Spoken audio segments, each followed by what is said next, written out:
Drama serial बस तेरा साथ हो की अगली किस्त में हम देखेंगे कि फ़हाम और शहरीन की आखिरकार मंगनी का फंक्शन होता है।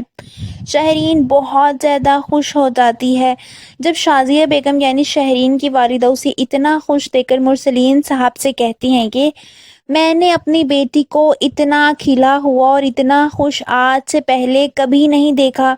वो कितनी ज़्यादा खुश है। ये सुनकर मुरसलीन साहब भी मुस्कुराते हुए शहरीन को देखने लगते हैं। गो कि उनके दिल में फ़हाम को लेकर बहुत से खदशात होते हैं, मगर उनके लिए फ़िलहाल यही बहुत होता है कि उनकी बेटी खुश है। वहीं हम देखेंगे कि शहरीन की दोस्त उसके पास आती है, स्टेज पे उसके साथ बैठती है। जब शहरीन बहुत मगरूरी से उसे कहती है कि ऐसा पहले कभी हुआ है कि मैंने किसी चीज़ की ख्वाहिश की हो और वो पूरी ना हुई हो, उसकी दोस्त भी हैरान हो जाती है। वो भी जानती है कि शहरीन किस कदर मगरूर है। वहीं हम देखेंगे कि फ़हाम शहरीन से कहता है कि मुझे ऐसा क्यों लग रहा है जैसे तुम्हारे घर के सारे मर्द इस रिश्ते से खुश नहीं हैं। जिस पर शहरीन उसे कहती है कि नहीं, ऐसा नहीं है, तुम गलत समझ रहे हो। वो उसको तसल्ली देती है और समझाती है कि ऐसा कुछ नहीं है। दूसरी तरफ हम देखेंगे कि अनस और अनसा दोनों इस दावत में शिरकत करते हैं और दोनों ही एक दूसरे के साथ बहुत खूबसूरत लग रहे होते हैं। जब अनसा की शान से एक बार फिर बहस हो जाती है, शान को अनसा पर बहुत गुस्सा आता है। वो अपनी माँ से कहता है कि आपने इन दोनों को यानी अनस और अनसा को मेरे सर पर मुसल्लत कर दिया है।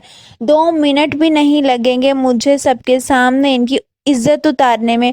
उसकी माँ उसे काफ़ी ज़्यादा समझाती है और कहती है कि तुम्हारी बहन की मंगनी है, कोई तमाशा ना करना, मगर वो बहुत ज़्यादा गुस्से होता है।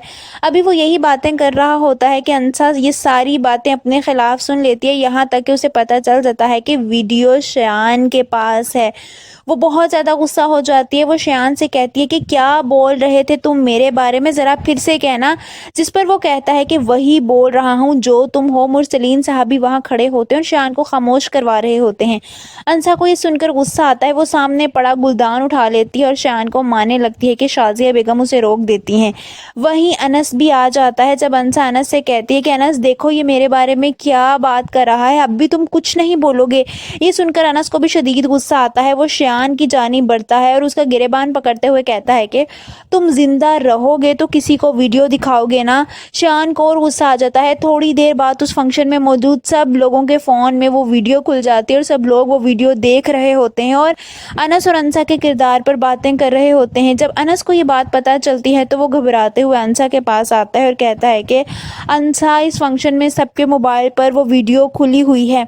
ये सुनकर अनसा बहुत ज़्यादा परेशान हो जाती है। बदनामी का डर फिर से उस पर मुसल्लत हो जाता है। ये सुनकर शाज़िया बेगम और मुरसलीन साहब भी परेशान हो जाते हैं क्योंकि फ़हाम की फैमिली भी वहीं मौजूद होती है। आप सबको क्या लगता है फिर से एक दफ़ा ये सब कुछ खुल जाने के बाद अनसा को पता चल जाएगा कि ये सब कुछ शान की हरकत और फ़हाम की फैमिली का इस पर क्या रिस्पॉन्स होगा? कमेंट्स में अपनी राय का इजहार ज़रूर कीजिए।